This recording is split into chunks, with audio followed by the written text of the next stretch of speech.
बाळासाहेबांचं असणारं स्वप्न काय होतं?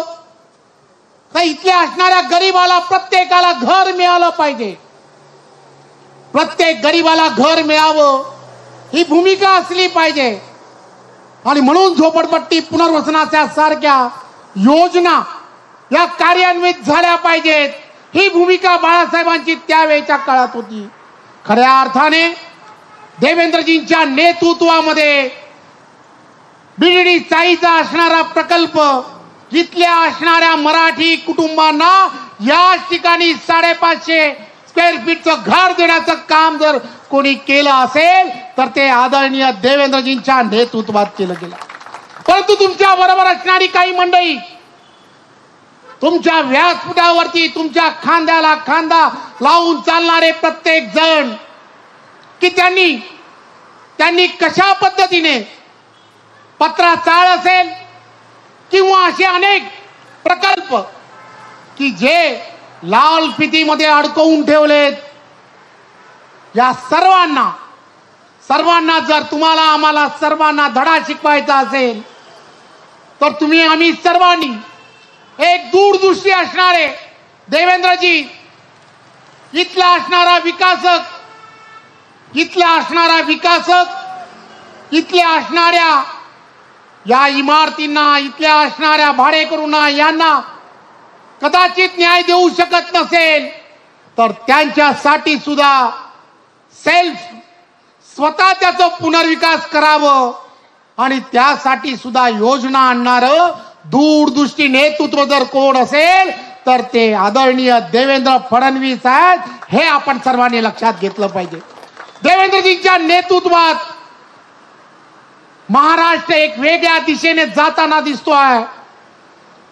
ओला दुष्काळ, सुका दुष्काळ हे संकट, या आसमानी संकटाला तुम्हाला आम्हाला सर्वांना जेव्हा फेस करावं लागतं त्यावेळेला आदरणीय पंतप्रधान नरेंद्र मोदीजींच्या नेतृत्वामध्ये हा मराठवाडा असेल, पश्चिम महाराष्ट्र असेल किंवा हा सर्व भाग असेल की जो दुष्काळी होता, या सर्व दुष्काळी भागाला सुद्धा मराठवाडा ग्रीडच्या माध्यमातून या सर्वांना जोडणं, प्रत्येक गावन खेड दुष्काळग्रस्त आहे या सर्व खेड्यापाड्यांना सुद्धा पाण्याने जोडणं, तिथल्या असणाऱ्या शेतकऱ्यांची असणारी भूक ही लक्षात घेऊन त्यांना सर्वांना तिथली असणारी जमीन सुजलाम सुफलाम झाली पाहिजे, हे स्वप्न महाराष्ट्रातील असणारं महायुतीचं सरकार पाहत आहे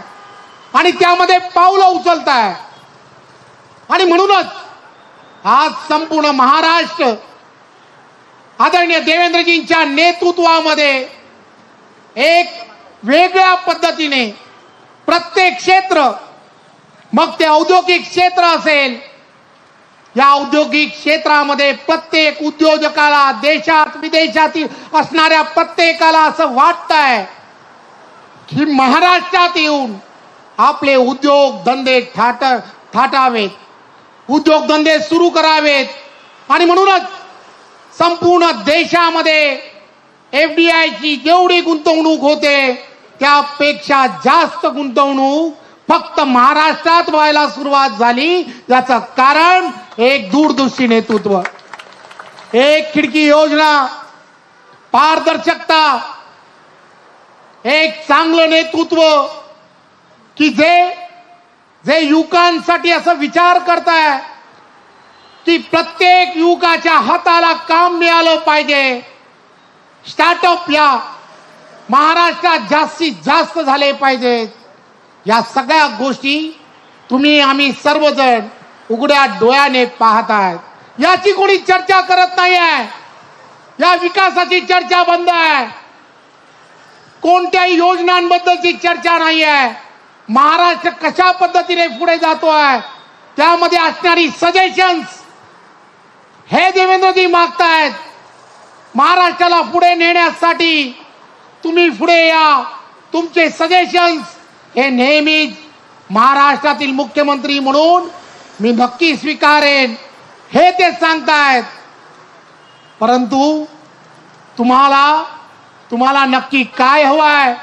महाराष्ट्र हा प्रत्येक क्षेत्रामध्ये पुढे गेला पाहिजे की अडथळ्यांची शर्यत, की अडथळ्यांच्या शर्यतीमध्ये हा महाराष्ट्र अडकला पाहिजे, हे तुम्ही ठरवलं पाहिजे. हा मोर्चा महाराष्ट्रातील जनतेची दिशाभूल करणारा असा हा मोर्चा आहे. या मोर्चाला आपण सर्वांनी विरोधकांचा मोर्चा समजू नका. महाराष्ट्राला गतिमान करणं हे ज्या वेळेला महायुतीचं सरकार विचार करताय, त्यावेळेला काही